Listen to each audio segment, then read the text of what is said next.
Hi, I'm Mike Hossie for SacredHeartPioneers.com, and to my left is head coach Anthony Latina of the Sacred Heart men's basketball team, which is coming off a big win at Hofstra Wednesday night, 73-59. Wrapped up a 5-game road swing for your team, Coach, and it's always nice to come home with a win.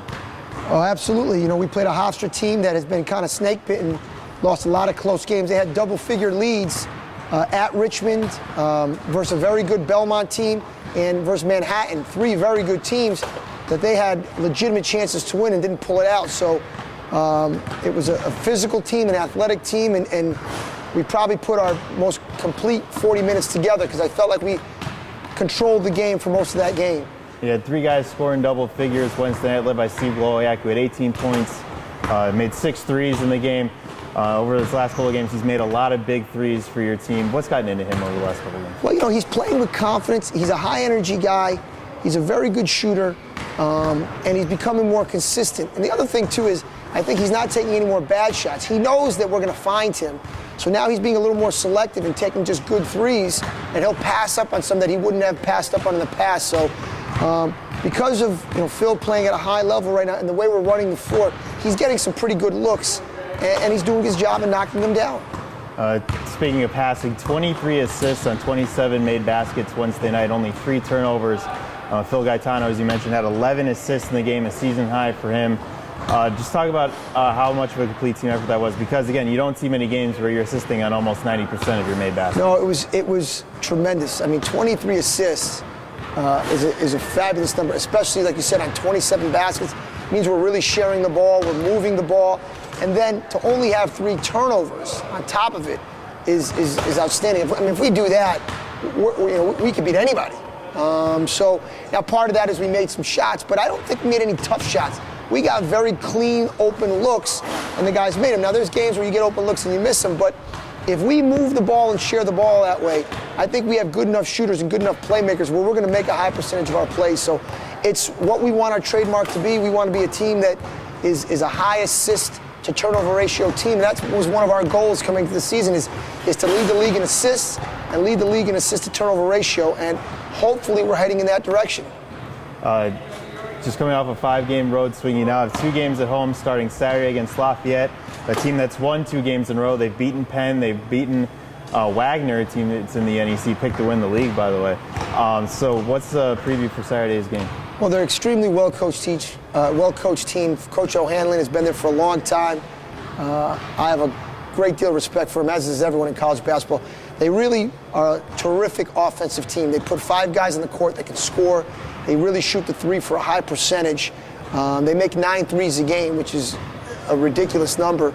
So we're going to really have our hands full and a terrific challenge defensively to limit their 3-point makes and more importantly, limit their attempts. Because if they're attempting shots, they're a smart team, they take good shots. We have to limit their attempts because if their attempts are up, they're going to make them. So very good offensive team.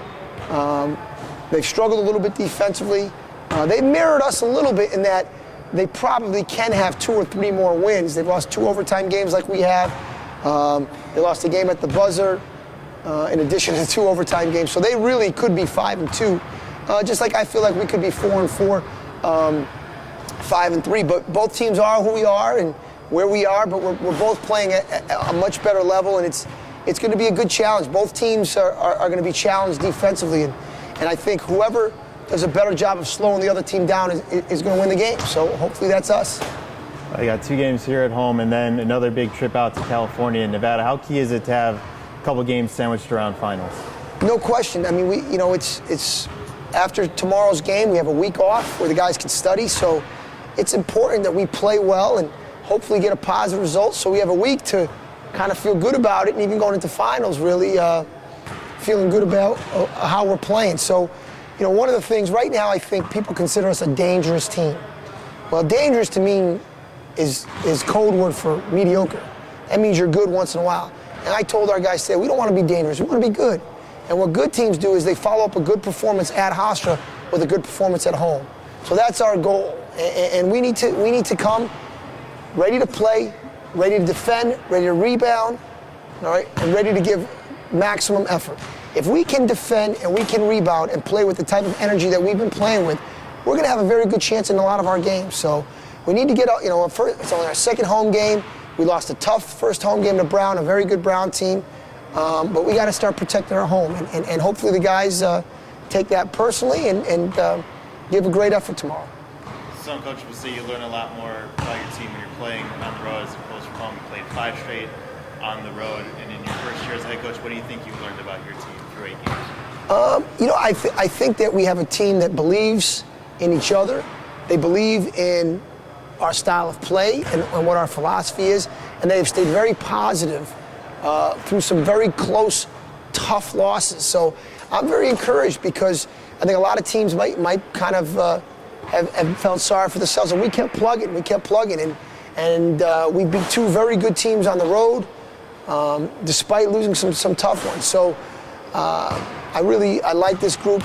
I think we have good kids that want to do the right thing, that want to compete at a high level. So, we've handled adversity fairly well, but now it's time to take the next step and to give some consistent performances. And hopefully it starts tomorrow with hopefully a second win in a row. Yeah, the men's basketball team is home here at the Pitt Center tomorrow. That's Saturday, December 7th at 2 p.m. against the Leopards of Lafayette. If you can't make it out to the game for any reason, you can watch it online at necfrontrow.com.